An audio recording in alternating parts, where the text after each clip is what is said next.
Welcome to the Leaders in the Making podcast.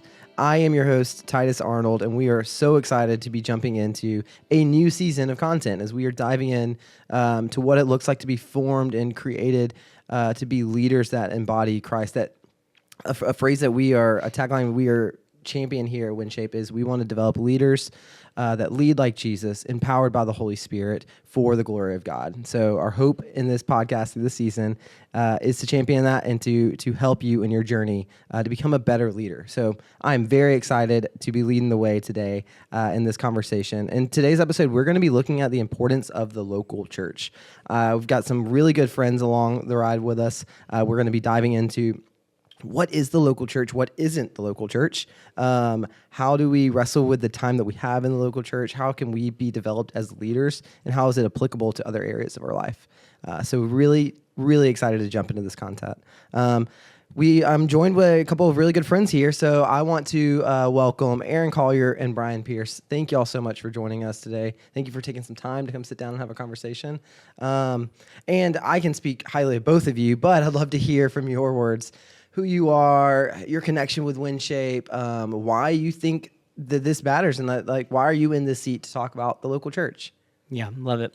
Well, I'm Aaron Collier. I'm the manager of host development. And so basically that's a fancy way of saying I get to work with all of our local churches and our local Chick-fil-A's for our traveling day camps that go all over the United States. But before that, I actually worked in the local church for 5 years as a children's pastor. In the kids ministry world, that feels like 15 years just because things move so quickly. Always been very passionate about the local church because of how it has impacted my life. And so that's why I'm here. I get to work with church leaders every day, and I absolutely love it. Yeah. But there's somebody even more gifted than me sitting next to me. BP, introduce yourself, man. Hey, my name is Bryan Pierce, BP. Thank you, Aaron. I appreciate it, man. Thank you, Titus. Happy to be here. I frankly am not an expert in anything. I can, say that with, all honesty. I'm the product of a healthy church context. I grew up in a really healthy church back in Greenville, South Carolina. I grew up in a really good Christian home. My wife and I and our family moved here to Rome back in 2006 to start Seven Hills Fellowship. And since then, honestly, we've had a ton of different people from WinShape involved in our church, both students and people on staff. And it's just been an absolute adventure. We've loved being here. Yeah. And we absolutely have loved all the WinShape people and the WinShape culture as well. Cool. I don't think I realized you moved here to start the church. I never built that connection there. That's cool. Yeah, we were on staff at a big church called Perimeter in Atlanta, and originally they hired me to be a church planting resident to come on board for 2 years and then go what in the church world we call planting a church. And really the two places they were directing us to were Buckhead and Virginia Highland, and so both in downtown Atlanta, because demographically we probably would have fit those areas in terms of our age and education. But one of the places that was kind of on the list, but a little further down, was Rome, Georgia. And in my first meeting with the founding pastor of Perimeter, he listened to me when I sort of told him my story. Grew up near Furman University in Greenville, and was involved in some college ministry. And I remember before they hired me, the first question he asked me was, "Have you ever been to Rome, Georgia?"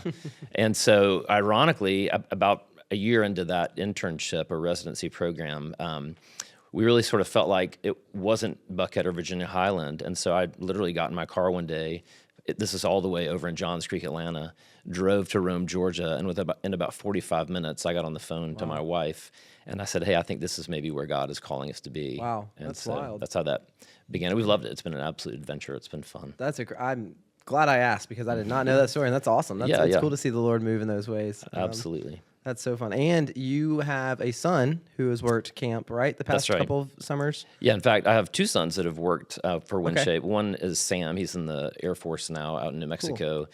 And then Levi, our youngest, has worked with WinShape family camps for the last 2 summers, and we'll be working with you guys again this summer as well. Love that. So, we love that. Builds a little bit more connection to what we're doing here in the mission. That's fun. Awesome. Well, BP and AC, Aaron, glad to have both of y'all joining on today. As we jump in, one thing that I like to do is we start off our conversation is define terms. So I really want to lean into, we say this term, the local church. What does that mean? When you hear that, what does that mean in your own words, or maybe not your own words, maybe words of scripture? How would you define what the local church is? I oftentimes say that the local church, in my opinion, and what I think the context of how it's defined a little bit in Scripture is like it is a body of believers that gathers to like worship the Lord. And for a lot of people, the local church, they compare it to a building where the building is great. There are a lot of different churches, but I think the local church is the group of believers coming together to worship Jesus. That's my very short version of saying it. Okay. Cool. Yeah, that's a great answer. I love it, actually. And I like the fact that you mentioned it's not the building, it's the believers. Yeah. So we have been meeting in the DeSoto Theater on Broad Street for, I guess, 18 years now. And so one of the fun things about sharing that space with the DeSoto Theater is it really clarifies that the church is just that. It's the group of believers, not the building itself. And I think it's very clear that there are certain elements that are involved in the church that make the church the church. I would say their worship, teaching, fellowship, mercy and justice, and evangelism. And not all churches do those equally well, but all healthy churches should do them at least in part. And so I agree with that definition. Good. So fellowship, worship. Sorry, I'm trying to repeat. Fellowship, worship, teaching. Is that one of them you said? Yeah, evangelism, mercy and justice, and fellowship. Okay. So, cool. yeah. The historic back in the Reformation, people defined the church, and they said the basically the aspects of what made a church were words, sacraments, and discipline. I'm not sure to what degree that still holds true, but I would say that if you look at a healthy church, they ought to be involved in worship, teaching, fellowship, mercy and justice, and then obviously evangelism. Yeah. That's a good segue into my next question about like a healthy church, because I think oftentimes something that I honestly, I'll be real honest here. I found myself in this boat back when I was in college saying this, but I also hear this a lot with college students of, hey, there are like no good local churches around me. Like there aren't, like that's just the phrase there, no good local churches, which I'm assuming like maybe it's more of like less the no good local churches, but more of like the healthy or unhealthy. What do you say to that kind of statement of like, I can't find a good local church around me? Yeah, when I hear this statement, I often think of one, is it us being selfish? Because there are, BB can say it, I can say it, because we've both worked in the church world. You still work in the church world. There are a lot of great churches. Yeah. The thing that college students often look to is it's not exactly what they want. And the church is not intended to be the most polished, perfect thing, and you get to check every list off. You know, you kid in high school or college, you're like, I'm going to find my spouse, and they're going to hit all of these categories, like every category. And if they don't hit every category, they're a no for me. And we look at the church like that. Is their worship the style I want? Is the preaching the style I want? Are there lights and fog and all of these things? But ultimately, we got to ask ourselves, like, what is like the intention of what the church is? Why am I going there? And what am I willing to do to like help some areas they might not be good at? If they're not great with their excellence, how do you help come in and get them better at excellence? Yeah. If worship's not the style you want, check your heart and say, is it about me, or is it about like the posture that they're having in worship before the Lord? And so I would challenge it and say, there are a lot of great churches. It's all about like how you're setting yourself up and the posture you're going in to ask yourself, like, am I willing to sacrifice something that may stretch me a little bit? Yeah. This is coming from someone who partners with hundreds of churches. Yeah, throughout the hundreds year. of churches, So correct. He is a bit of an expert on good, healthy churches. Yeah, So. yeah. Cool. That's a good word, Aaron. Yeah, I think that's a great clarification. I would probably add to it that on the one hand, I kind of identify when I was in college. I went to school up on Lookout Mountain, and there was a church up on the mountain that was a very wealthy kind of monocultural church. And a lot of the students would go to that church because you could get there and you could get back in time for lunch. And so you could get back in plenty of time and get sort of to the front of the line. And for the first 2 years of college, I went to a church down in the city called New City Fellowship, which was an interracial church. And I loved it, man. It was really, in so many respects, a vibrant, healthy church. And I used to critique my buddies that went to the church up on the mountain, and used to critique that church as well, and without really knowing anything about the church, actually. And then my junior year, I started leading a junior high boys small group at that church, and really got plugged in. And after being there for a few months, I realized that it was a perfectly healthy, great church with a bunch of wonderfully godly people. And I had been throwing it under the bus for 2 years because it just didn't look the way that I might have preferred. And so I would argue that so much of it is based on preference, and especially like aesthetic preferences. Back in I think 2003 or 4, I got a chance to go to India for a couple weeks and was part of a team that went and met with this church planting network there in Mumbai, India. And there was a house church network of, I think it was probably like 110 different churches. And so we would visit these little house churches, and they were literally house churches. And so they met in people's homes. There were 30 people in these house churches. They did not have smoke. They did not have great music. They did not have awesome speakers. But would I say that they weren't healthy churches or weren't good churches just because they didn't meet our standards? I think in some respects they were maybe even healthier churches. Healthier, And so I think a lot of it depends on preference, like AC said. Yeah. You said aesthetics, and it makes me think of like the church I go to right now. It is an old church building, and I would drive past it if I wasn't careful and I didn't check it because it looks like an old church building. But the moment you step into the building, you're like, man, the Holy Spirit is really alive and well in here, and it doesn't look like the fancy church that my brain tells me I need, but the Holy Spirit is alive and well inside the church. And I'm like, man, we've got to get past it doesn't look aesthetically pleasing and say like, but is the Lord doing something special there? I mean, you said you meet in a theater, like, or a cinema, it's like one of those things where like, it's not all polished. It's not all put together, but you guys get to come together and grow in community and as a faith community. It's cool. Yep, I love that. It's sort of like setting up your, like what is the primary, the secondary, and tertiary? Like as you think about, I say that and I immediately go to like theology and stuff, but I think like it's in so many areas of life that's applicable. Like, all right, what is my primary focus here? What should be the most important thing to me? What's the next next level of importance? And what are the things that are like bonuses? Like if this happens, it's nice. I think that I've heard this from a lot of people, like when it comes to like, buying a house, sometimes like you have to think through like location, price, and size. I think those are the 3 things. It's like pick the 2 that are the most important to you, because the third, it's going to be really rare for you to get all 3 of those things right. But like what's more important to you, price or size or location, and like try to like make those the priority. I think that can be applicable in a lot of these conversations as well. Of like when you're looking at a church, instead of, Aaron, to your point, instead of trying to click everything on your list, you should pray, spend some time in prayer, and like think through what are the most important things to me. Me and my wife, once we got married and we were looking for a church, we realized that a lot, like the things that we were specifically looking for, like our tertiary issues, were a little misaligned with one another, but they were becoming more of our primary. Like I was really focusing in on like the production and worship element, because that I really like that. It makes me feel comfortable and less distracted in a lot of those things.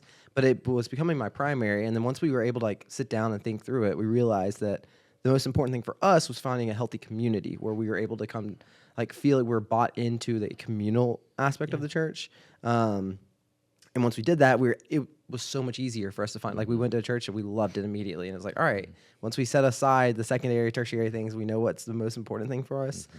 It just was so much easier to be like, this is a good, healthy church that we're now a part of. And to your point, it's bigger than us. It's not just about the things that I want, but.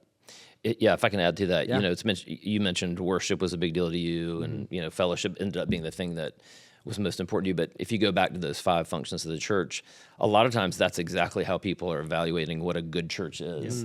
And what they don't even realize is that they have a particular preference for one of those 5 functions. And so for somebody, it's fellowship. For some people, it's teaching. And so they're like, I don't care if the worship is terrible. I don't care if there's no fellowship. If there's solid teaching, that's all that matters. For some people, it's mercy and justice. Like everything else is secondary to mercy and justice. And so just identifying sort of the way God has made you and what you're particularly passionate about. And you may even find that you go to a church that has maybe really good teaching and really good fellowship, but doesn't have great worship.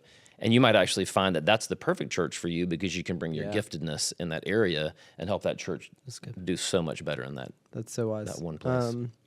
Which gets us a little bit into, BP, you are just setting me up really well in these our conversations. We move forward. This is great. It does get me a little bit into the next question of, another thing that I think is common for a college student is to sit back and be like, well, I'm in this place temporarily. Like I am, in Athens for a season of my life, but I'm not going to live here forever. I'm going to move back home to wherever, or I'm going to go somewhere else and do bigger things, but I'm not going to be here forever. What would you say to someone who's sitting in that seat where they're telling themselves, I'm only going to be here for 4 years. It doesn't really matter. Or even if they're like, yeah, I'm a junior now, and so I'm not, now this matters, but I'm not going to do it for the last year and a half or whatever. How would you approach that conversation? Yeah, I would use this scenario. You're at college for 4 years. And are you going to spend all 4 years not practicing the art that you're doing in college for those 4 years? If you're going to be a doctor, you're going to be in college for a long time. But you're not going to wait the 8 years or however long you're in college to start practicing to be a doctor. You're going to learn, you're going to study, you're going to surround yourself with people that you can learn from, mentors, mentees, whatever it might look like. The phrase that I hear a ton, and you're right, Titus, is like, well, I just like go home every weekend, or I watch my home church online, or Sundays are my day to sleep. To which I would challenge and say, like, you are neglecting the call that the Lord has given you to live in community and to like fully plant yourself where you are. Yeah. I mean, I didn't really know this until when we first moved to Georgia. We worked at a church. Literally, I think it was 3 weeks into our job, we bought a house. Everything was great. And we closed on the house, and of course, a snowstorm came through Atlanta, and we're like, okay, everything's gonna be fine. And we go park at our apartment. We're playing in the snow. We fall asleep that night. Next day, we're like, oh gosh, somebody has a tree in their car. This is awful. And we realize it's our car. And then we get our car to our new house that we bought 24 hours earlier. Oh, no. And there's a tree in our house. Oh. And like in my head, I'm like, well, who do I call? What do I do? You call your insurance. They're not going to help you. Like other than like give the claim. I called our church, and I mean, they were all there in a moment's notice. And so what I would tell college students is if you don't have that community when something goes wrong, there's not people to lean on, which oftentimes makes us doubt our faith or makes us like question, like, God, are you really there? And that is why you have to surround ourselves with not only a church community, but small group community, as well as get involved in like being a part of the local church. And so that's why I would say, like, don't wait. Like 4 years is a long time. You could do a lot in 4 years, and you could potentially find a calling to the church in 4 years. I'm glad you went the community route there too, because I think the thing about college is that you kind of have that deadline of, it's 4 years.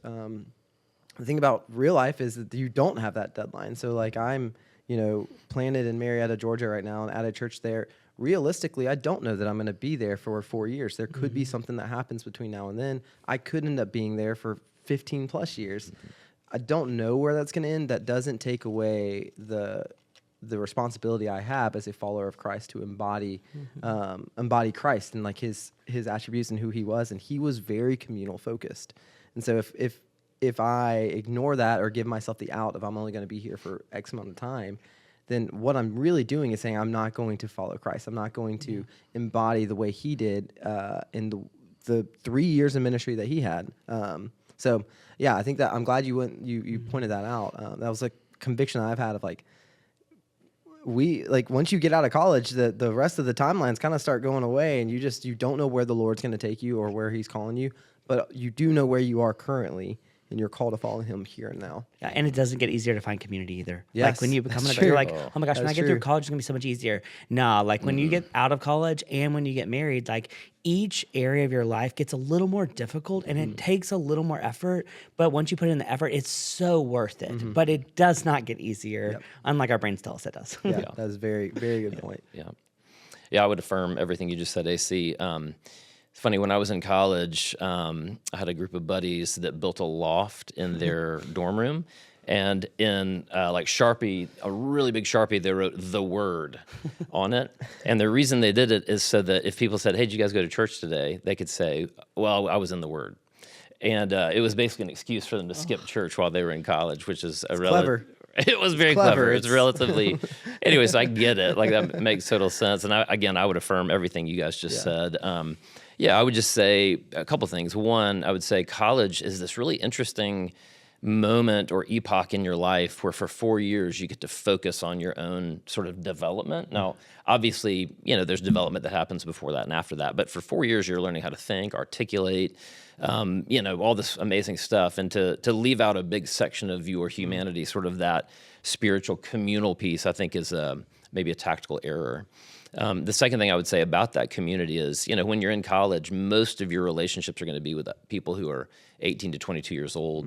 And one of the cool things about a church is you get to be involved in relationship with people from, all over the spectrum in terms of not only age and stage, but also economic class and racial class. And so there's just a lot of advantages to be gained in being part of a local church, even in college. And honestly, sometimes life is not just about what you can get, but it's about what you can give. Yeah. And so there's just something really important about learning to give yourself away, again, during that period, when you're 18 to 22 years old. Yeah, that's good. Speaking of those advantages, both the give and the take there, what does that look like as a 18, 22-year-old? You're right here in the peak of development, and if you're sitting here listening to this podcast, we're hoping that you are in a leadership role, whether it's at WinShape Camps or somewhere else, or you are hoping and aspiring to be a leader somewhere down the line. What does the local church play into that leadership development? We put that's a hot topic or a hot term that's used a lot, is leadership development. But I think that it sometimes can get a little bit too pinpointed of leadership development is good, conflict resolution is good, but where does the local church play into developing us as leaders? Yeah, I think first off, it is when we go to a local church and we are part of a local body of believers, we are trusting that the shepherd that the Lord has entrusted to that church is guiding people in the Word of God and understanding of how to sharpen ourselves as believers. So first, I think that leadership component starts with our understanding and leadership in the Word of God. Now, within that, there are many areas that we're able to be challenged or equipped to do things. I think of if you serve on the kids team, if you serve on the tech team, if you serve in the parking lot, if you serve in a small group. Again, in college, you're able to make a lot more mistakes in the things that you say than when you become an adult.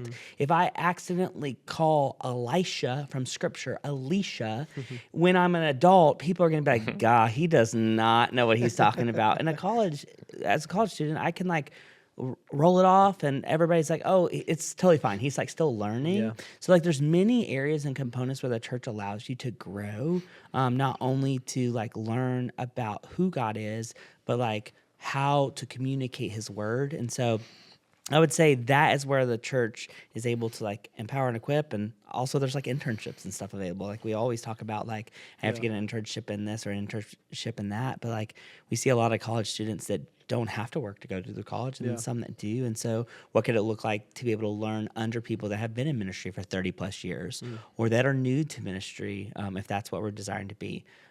That's what I'd say. BP, what about you, man? Oh, man. So I'd say a couple of things. One, I would say I'm a terrible leader. And so, I went to seminary for 4 years after college and took, 12 hours of Greek and 12 hours of Hebrew and a lot of other, sort of theological classes, book studies. I took 0 classes on leadership, 0 classes on budgeting, 0 classes on, how to lead a nonprofit, et cetera, et cetera. And so that's probably the norm. You probably get a lot of people coming into churches with a pastor who really, if that pastor happens to be a good leader, it's either because that's personality or maybe they came from the business world. And so on the other hand, I would say, there, as you guys know, there's formal and informal leadership. And so within the church, you've got maybe elders and deacons, depending on the kind of church you go to. You've got staff. That's formal leadership. But most churches have so many opportunities for informal leadership. And so like we were talking about a little while ago, if you're gifted at tech, you might volunteer to run your tech team because it might be comprised of a 62-year-old guy and a 57-year-old woman who don't know anything about tech, and you might be able to lead that. Yeah. It could be that you step into the junior high or the high school. That's what I did when I was in college. I led a junior high boys discipleship group for 2 years, and it was honestly one of the best experiences of my life. And ironically, 3 or 4 years ago, I was back up on Lookout Mountain at that church I volunteered at, and they were basically initiating a new class of elders. And, I'm now 53, and so I was there, discipling this group of boys when I was 20, 21, 22. And they actually, as they were inaugurating this new class of elders, they mentioned this one man's name. He to me, I looked at him, he was like 40, 45 years old or whatever, and they said his name, Phil Jacobs. And I'm looking at this grown-up man who is now an elder at Lookout Mountain Presbyterian Church, and I think also a lawyer. And he was one of the kids that was in 7th grade in that junior high boys group that I led. And so, I learned, like you were kind of arguing a minute ago, AC, like I just learned the hard way and got a chance to make lots of mistakes in that leadership journey. And so, again, there's just so many places in the church for college students in particular to plug in, and most churches would be welcome and really would welcome them and love to have them pitch in and help and develop that leadership in real time.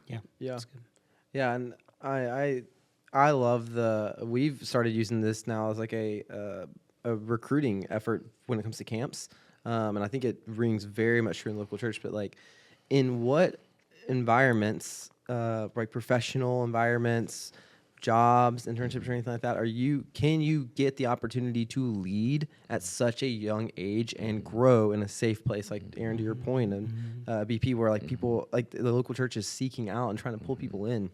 Within camps, you're 21, 22 years old, and you're having a chance to lead your peers and like step into a people management role that most people in any kind of professional work environment, maybe 30s, mid 30s, late like 40s, like it's much later in life that you're in a space where you're able to actively lead people and like pour into them. And I just think when I think of like the ministry work that we are doing within WinShape, but then also looking at local churches, like there are so many chances for you to go in, learn real life lessons at a much younger developmental age, and then have that applicable to whatever area you're going to go into. A quick story as evidence to that point. Yeah. When I was my first year of seminary in St. Louis, I was 23, maybe I was 24 at this point in time, and my wife would have been 21, and the church we were working at had us lead a mission trip of high school kids to Mexico for 2 weeks. We went to a place called Cuajini-Cuilapa, Mexico. You haven't heard of it, very few people have, but we went for 2 weeks. And so my wife and I were the two main leaders. I was 23 or 24, she was 21. One of the teachers from the school that was associated with the church went as well, and this lady was probably 24. And so the three of us took something like 17 high school kids to Mexico for 2 weeks. It was 13 girls and maybe 4 guys. And at the time, I just thought, well, this is totally normal. Of course, people would entrust their children to me, the 23, 24-year-old.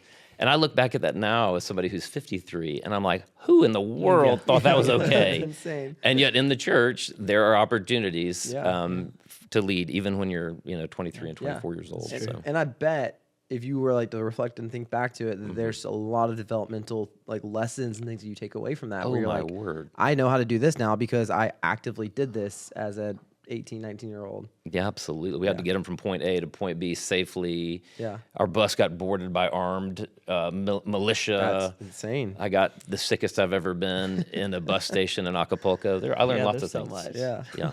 That's crazy. Yeah, and that's, as I think of, again, I kind of sit in a role of thinking of development and growing. I think of I would probably, there's no data to back this up, but I would go on a limb and say that our best leadership staff within WinShape Camps are staff who are actively involved in their community, in their schools, in their churches, because they are seeking out opportunities to lead and grow and develop in that. You sit on a community's team. Would you say that you see that correlation a lot? I think it's important too. Well, we get a lot of our staff too from they fall in love with volunteering at camp, and then they get involved in their local church. I would say a lot of our staff though are actively involved in, like you're saying, their local church, a school, volunteer opportunities. But their local churches also like believe in them, and then they get the heart for the local church. We travel to over 87 cities. You have to be passionate about caring about 87 different cities where every worship service looks different and feels different. And so, I would say that there's a lot of them. Yeah. What are if someone's listening to this right now and they're like, okay, I'm bought in, I'm in. What are next steps? Like, how would you encourage someone to like actively go pursue that? What does involvement look like? What are ways that someone like differentiates, like, what am I good at? How do I, like, where do I lean in this? Or even if they're like, I want to grow in these skill sets, like where do they go from here? Yeah, so it's funny. I do a fairly regular neighborhood prayer walk because I'm so ADD. I can't just sit still and pray. So I walk through my neighborhood. And one of the things I regularly pray is that God would lead my kids to where my children, to where their unique giftedness matches up with the unique need of the world. And so I would say something similar in regards to the church. I would say you might begin with what you're good at and what you're passionate about. So like in your case, you said it was worship. So if somebody who's listening, if you're passionate about worship, or if you're kind of good with tech or something like that, you maybe start there. And then, if you're attending local church A, B, or C, maybe you go to the worship leader and say, hey, I'd love to help out. Is there anything I can do? Or maybe you go to whoever's running the tech team and you say, hey, I've got some tech ability. I'd love to help out. And I would say, don't go to the head pastor. I would say if It's good practical advice right here. yeah, if that head pastor is anything like me, it's then going to go into the black hole of whatever. Anyway, but if you go to somebody on the worship team or somebody on the tech team or the youth pastor and say, hey, I'm really passionate about this, or this, then very often those people are starving for good volunteers. And so those are the people, the leaders over various ministries would love to find a place typically for people to plug in. Yeah. It also starts to, like, if you talk to your worship pastor and you're like, hey, I'm a really good singer, I'm certain they hear that every day of the week by every congregation member. Yeah. It literally looks like saying, hey, I'd love to get involved in worship. What does that look like? Yeah. Does that mean you need help setting up the stage on Sunday mornings?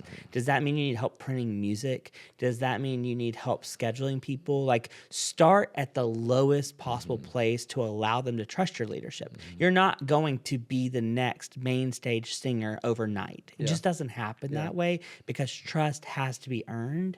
So like when you're serving in kids ministry, you may be an assistant teacher, you may be a sub, you may be something along the lines, and then eventually you could become a coordinator or a lead teacher, but you've got to start somewhere, and that starting somewhere starts with literally getting face-to-face with someone, telling them you're interested in. Yeah. Now, for college students, it's often easy to say, well, just fill out the interest form. Like, it's fine. Like, I don't have to talk to somebody. Like, I'm just going to fill out the piece of paper. They'll get back to me.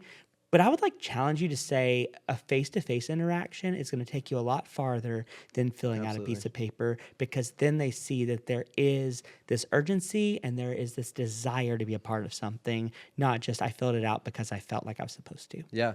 A little bit shifting away from local church and just more into practical, how to live. But I mean, it's the same, if you're applying for a job or something, yes, you can just fill out application, submit it. It goes so much farther if you reach out to that person, the hiring person, say, hey, I am so-and-so. I just wanted you to know I'm interested in this. I'm putting my resume in.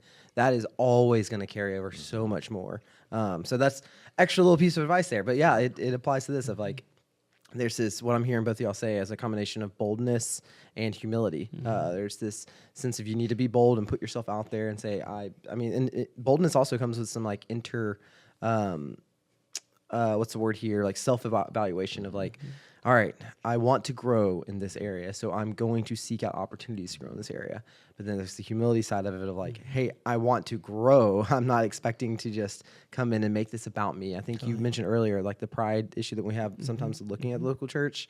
I think it's accepting that too and being all right, me getting to sing on stage is not about me getting to sing on stage. It's about filling a need. Or me getting to teach these kids. It's not about me writing and developing curriculum and teaching the kids my thoughts, but it's about serving the best way I can. I think there's probably something there about the way we think of those terminologies, serving versus working, or there's that mentality. I am coming to serve. I'm coming to humble myself and find ways to plug in. It's really, really good. That's good. Cool. Well, we are right at about wrapping up here. But I do want to give you one chance to just anything else. If we were sitting right here with any of our staff who are stepping into opportunities of leadership, and they're eager, or they're not, and they're sitting back and a little bit apprehensive about this, what advice would you give them about getting plugged in with a local church in their community? Yeah, I would say a phrase that you'll hear a lot is I got hurt by the church. And I would encourage and challenge college students to just say, in life, people or places will hurt you, but but that doesn't mean that every single person or place is a bad place. And so if that did happen, or if you're unsure of what you should do or where you should go, I would tell you to give a place a chance. And by a chance, it doesn't mean one chance. Typically, when we were looking for a church when we moved, we went 3 or 4 times to each place to be able to seek the Lord and where we thought we should be. And so remember that, see the heart of people, that we're a broken people that are in need of Jesus. And I sounds weird to say, but I kind of want to be in the center of brokenness, because that leads me into a place of sacrifice and need of Jesus. And so I would challenge them to not give up if they feel hurt, but to like push further. Yeah, that's really good. Yeah, I like that. Yeah, I think I would start off by talking a little bit about a vision maybe for the church. So, you guys know this, but Jesus recruited these people to walk with him for 3 years. He trained them. They were his disciples. And at one point in his ministry, Jesus took the 12 disciples on this 3-day walk up to the foot of Mount Hermon. And so the foot of Mount Hermon was this cave that opens up. It's where the Jordan River has its source. And it's called the Gate of Hades because it's kind of this cool, old dark cave. And at the time that Jesus would have taken the disciples there were 3 temples. There was like a Roman temple and a Greek temple and an Egyptian temple. And you can still go there today. And on the face of Mount Hermon, they've sort of carved off the front of the mountain and made a flat kind of cliff wall. And they have chiseled into the rock all these little enclaves where 2,000 years ago there would have been all these little idols and icons. And it's interesting because Jesus takes the disciples up there, 3-day walk, and they're standing there, and Jesus basically says, "Hey, who do people say that I am?" And that's where, Peter says, "You're Christ, the Son of the living God." And then Jesus says, "That's right." And then he says, "Upon this rock I will build my church, and the gates of hell will not prevail against it." And the vision there is that there is this unique way in which God has ordained that the church is his tool to overcome the evil one. And so I would just say that's a big vision to think about. Okay, there's a lot of evil in the world. There's a lot of suffering in the world. There's a real enemy in the world, Ephesians chapter 6. And the church is actually God's ordained vehicle, body, to overcome the kingdom of evil. And I would just say that's a really, really big vision. That's a really powerful thing. Jesus seemed to believe that to be true. God, I think, argues that it's true as well. And so I would just say that's what I would tell somebody who's young. I'd say, you want to be involved in a real adventure, get involved in the church, because it's the very thing that God has ordained to overcome the evil one. That's good. That's so good. Yeah, I think that when it comes, I again pretty systematic, and sometimes when I think about work or I think about a team I'm on, or even doing this in my marriage and my family, thinking through like, hey, what is the thing I want to accomplish? It starts with like having a vision, or like creating a vision statement, or having a goal, or something that we can say like, this is what we're trying to do. And I think maybe that was a great example of reminding us like, what is the purpose of the local church, and when we say what's the purpose, what is God's purpose of the local church? Kind of gives us something to go towards, to be like, I'm in on this global mission that is all about Christ.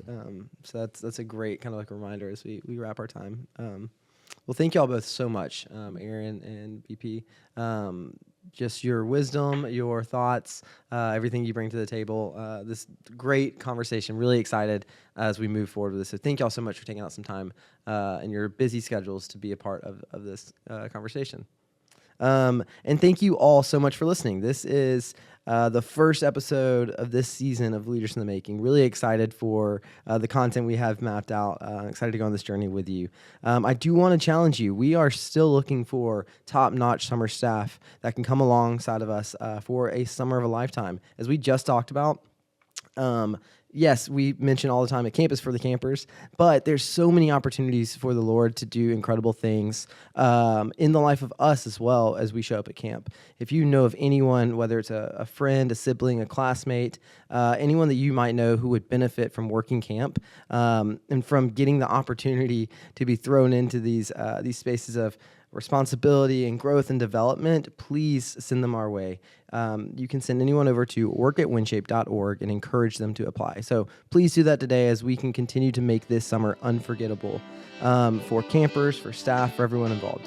Thank you all so much for being a part of the WinShape mission. Until next time, I'm your host, Titus Arnold. Thanks for listening.